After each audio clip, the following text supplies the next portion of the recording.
Bonjour à toutes et à tous.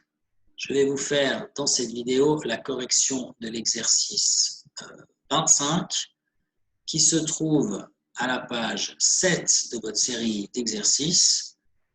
Et donc, pour faire ça, je vais m'appuyer sur un corrigé qui, lui, se trouve à la page 29 de votre série de corrigés. Commençons donc avec cet exercice 25 en lisant la donnée, bien sûr. Alors, la donnée est la suivante. Vous avez un hélicoptère qui effectue une opération de sauvetage pour récupérer un homme de 80 kg qui est en détresse. Pour cela, les sauveteurs utilisent un câble et un harnais. Alors, la situation est la suivante. Dans un premier temps, le malheureux, donc le blessé, est soulevé de terre avec une accélération de 3,6 mètres par seconde carré. Donc la question, c'est quelle est l'intensité de la tension dans le câble à ce moment-là? Alors, il faut quand même bien comprendre ce qui se passe, hein, quelle est la situation ici. Alors pour cela, je vous propose de faire un tout petit schéma ici. Peut-être qu'il n'y a même pas besoin en réalité, puisque peut-être que... non, c'est bon, il n'y a pas besoin de faire un schéma. Alors, je vais prendre le schéma qu'il y a dans le corrigé, en fait, ici. Hein. Alors, ici, vous avez reconnu hein, l'hélicoptère ici, et puis donc le blessé là qui est hissé. Au début, cette personne, elle est sur le sol. Donc, comme elle est sur le sol, elle est étendue et elle a une vitesse qui est égale à 0. Ça, c'est sa vitesse au début. Et puis, sous l'action de l'hélicoptère hein, qui va hisser la personne vers le haut, comme elle va la hisser vers le haut, elle va prendre une certaine vitesse. Quand la personne monte, elle monte avec une certaine vitesse qui ne peut pas être égale à 0. Donc, ça veut dire qu'il y a une variation de vitesse qui est non nulle. En fait, la vitesse augmente hein, pendant un moment. Et donc, s'il y a une variation de vitesse, alors à ce moment-là, il y a une accélération qui n'est pas égale à 0. Et en l'occurrence, elle vaut 3,6 mètres par seconde carré. Donc, cette accélération, elle dure assez peu de temps. Elle dure le temps que la personne passe d'une vitesse complètement nulle parce qu'elle est couchée par terre à une certaine vitesse quand elle décolle. Donc, c'est vraiment ces instants-là qui nous intéressent. Et donc, c'est pendant ces instants qu'on a envie de déterminer la tension dans la corde. Alors, effectivement, si on représente les forces en présence, ici, cette personne, elle a un poids, et puis, donc, elle est hissée par une corde. Donc, elle subit deux forces, le poids et la tension. Il n'y a pas de ressort, donc il n'y a pas de force du ressort. À partir du moment où elle a décollé du sol, ce qui est le cas ici, elle ne touche plus le sol, donc il n'y a plus de force de soutien. Et puis, ce qui pourrait encore avoir, qu'est-ce qui pourrait encore avoir comme force? Tension, pas de frottement, voilà. Donc, les frottements, effectivement, comme la personne va vers le haut ici, on peut imaginer qu'il y ait des frottements de l'air qui ont tendance à la freiner, à freiner cette personne. Mais disons qu'on peut aussi complètement considérer que ces frottements sont négligeables. C'est, à mon avis, complètement légitime. D'autant plus qu'il n'y a aucune indication concernant les frottements dans la donnée, et puis ce n'est pas non plus demandé de calculer les frottements. Donc à partir de là, on va considérer que les frottements sont négligeables. Alors maintenant, ces forces, on a ces deux forces ici, hein, et donc d'après la deuxième loi de Newton, eh bien, somme des forces, P plus T, égale, donc ça c'est la cause, hein, c'est les forces, les causes, et puis ça a comme effet une accélération. Ça c'est une relation de cause à effet, c'est la deuxième loi de Newton, et cette accélération, c'est une accélération, on sait, hein, le bonhomme il va monter vers le haut, donc il va subir une accélération verticale vers le haut, dont on connaît la valeur 3,6 mètres par seconde carré. Alors, maintenant, regardons ce qui se passe avec cette deuxième loi de Newton qu'on a représentée ici, qu'on a écrite. Je remets en rouge. On a la force de tension ici, la force de pesanteur ici, somme des forces. égale MA, où il y a donc l'accélération qui est dirigée vers le haut. Donc on a ici que des vecteurs, soit les forces, soit l'accélération qui sont verticales. On va donc choisir un axe unique, un axe vertical, que je vais représenter en bleu ici, et qui est donc dirigé vers le haut, et qu'on appelle Y. Et donc maintenant, si on projette ces forces sur un axe vertical Y, encore une fois, je l'avais déjà dit plusieurs fois, on peut choisir l'axe comme on veut, mais ici, c'est assez judicieux de prendre un axe vertical. Bon, vers le haut, vers le bas, ça ne change rien, on peut faire comme on veut, mais vertical, puisque donc tous les vecteurs sont verticaux. Alors, qu'est-ce qu'on a maintenant? On a, je vais effacer un peu tout ça. Commençons avec le poids, que je vais dessiner en rouge. Ce poids, il est vertical vers le bas. Donc, sa composante, selon l'axe Y qui est vertical vers le haut, c'est moins P. Ensuite, il y a une force de tension. Alors, cette force de tension, je la dessine ici. Cette force de tension, elle est verticale aussi, mais elle est dirigée vers le haut, comme l'axe Y. Donc, du coup, sa composante, selon Y, c'est plus T.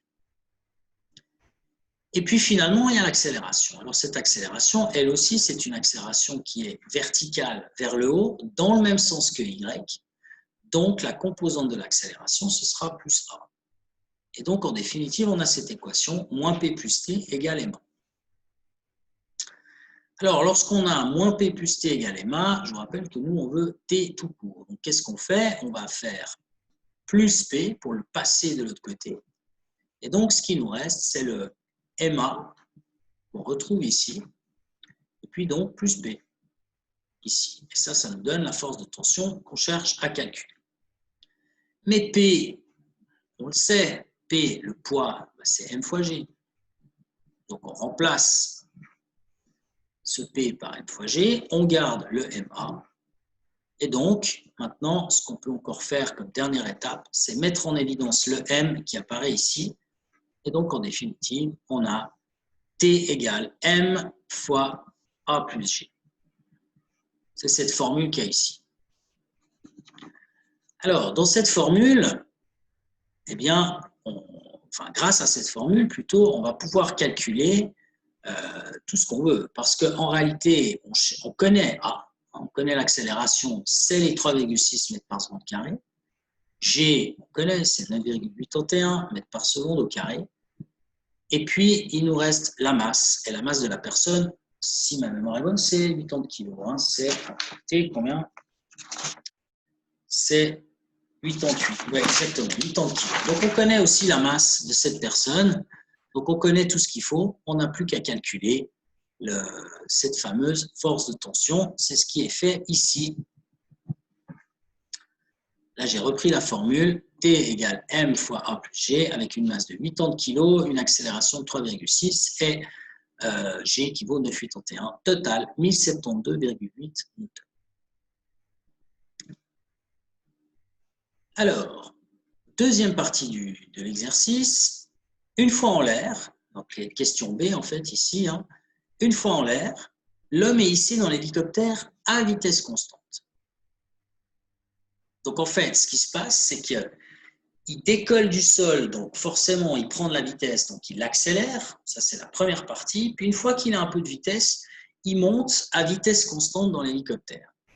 Et donc, la question, c'est que vaut la tension lorsque, justement, il est dans cette phase de montée à vitesse constante. Alors, ici, dans le corrigé, j'ai évoqué une loi qui s'appelle la première loi de Newton, mais qu'on n'a pas encore vue en cours. Donc, je vais laisser cette partie-là de côté. Je vais plutôt m'intéresser à la remarque. Parce qu'en fait, il y a deux façons de résoudre le problème. Et puis, donc, cette remarque, c'est une des deux façons. Donc, moi, je m'intéresse à cette partie-là. Alors, nous, on sait qu'il monte à vitesse constante. Donc, si l'homme monte et hissé, le blessé ou la blessée est hissé à vitesse constante, ça veut dire quoi? Ça veut dire que si la vitesse, elle est constante, Il n'y a donc pas de variation de vitesse. Delta V égale 0. Et donc, du coup, l'accélération qui est égale à delta V sur delta T, bah, si delta V égale 0, bah, ça fait 0. Donc, ça veut dire qu'il n'y a plus d'accélération dans notre histoire. On doit considérer que A égale 0. Alors, comment est-ce possible qu'une accélération soit égale à 0 s'il y a deux forces? Il y en a une qui tire vers le haut, qui est la force de tension, puis une qui tire vers le bas, qui est le poids. Bien, le seul moyen, c'est que ces deux forces se compensent parmi. Donc, ça veut dire concrètement que T plus P, ou P plus T, égale 0. C'est ça que ça veut dire. Et comme T va vers le haut et que P va vers le bas, eh bien, ça veut aussi dire que T égale P, tout simplement. Alors, ça, c'est ce que j'ai écrit dans mon calcul là en bas, dans cette remarque, ici. La même conclusion peut s'obtenir de l'équation 1 en considérant une accélération nulle parce qu'il y a vitesse constante. Vitesse constante implique accélération nulle. Du coup, on trouve moins P plus T égale 0. Alors là, j'ai utilisé pour cela l'équation numéro 1, qui est une équation générale, hein, en fait, qui est valable s'il y a une accélération, mais aussi s'il n'y a pas d'accélération. Hein, donc ça, c'est l'équation 1, c'est la deuxième loi de Newton, qui est toujours vraie, puisque la deuxième loi de Newton, c'est le principe fondamental de la dynamique, donc on peut l'appliquer n'importe quand. Mais là-dedans, ce qu'on va rajouter, c'est que A égale 0. Donc si ce terme-là égale 0, eh bien, on tire que P plus T égale 0. Alors là aussi, qu'est-ce qui se passe? Si A égale 0, bah, ce terme il dégage. Et qu'est-ce qui reste? Il reste uniquement T égale P. Donc ce terme tombe, il va rester mg, parce que P c'est mg, et puis ce terme A égale 0, bah, il reste donc mg. C'est ce que je disais. Alors maintenant, donc on va faire ce calcul. En définitive, ça revient à considérer, j'arrive à faire en sorte de voir les deux équations, hein, en même temps, eh bien, ça revient à considérer que T égale P égale mg. Hein, si je prends l'équation qu'il y avait ici, T égale ma, donc là, ce terme, je peux le virer parce que A égale 0. Et donc, ce qui me reste, c'est T égale P. Donc, on a exactement la même chose. Et donc, je voulais le faire envers ce truc. Donc, si T égale P et que P vaut mg, il n'y a plus de A. Hein, donc, le A, c'est 0. Donc, ce terme, il tombe. Donc, il nous reste T égale m fois g. Donc, le bonhomme, on sait qu'il fait 80 kg. G, c'est 9,81. Et donc, quand on fait le calcul, on trouve une force de tension qui est de 784,8 newtons. Alors, on remarque que cette force de tension, elle est plus petite que celle qu'on a calculée lorsqu'il faut faire décoller la personne. Ce qui est normal, parce qu'en fait, avec cette première force dans la partie A, ce qu'il faut, c'est soulever une personne, mais en plus, il faut lui donner de la vitesse, puisqu'elle n'en a pas initialement. Donc, il faut donner de la vitesse pour soulever. Tandis qu'ici, il faut uniquement soulever. La vitesse, elle est déjà donnée. Donc, du coup, il y a besoin de moins de force ici, évidemment. La partie critique, hein, c'est vraiment le moment où on soulève la personne, parce que justement, c'est là qu'il y a un changement de vitesse. Donc, il ne s'agit pas seulement de soutenir la personne, de la surélever, mais en plus de lui donner un peu de vitesse. Donc, c'est à ce moment-là, au décollage, qu'il y a le plus de force qui est donnée. Ça se voit d'après les calculs. Et c'est donc là le moment le plus dangereux, en fait. Hein, où il faut vraiment à ce moment-là que les nœuds soient bien faits et que les cordes soient solides.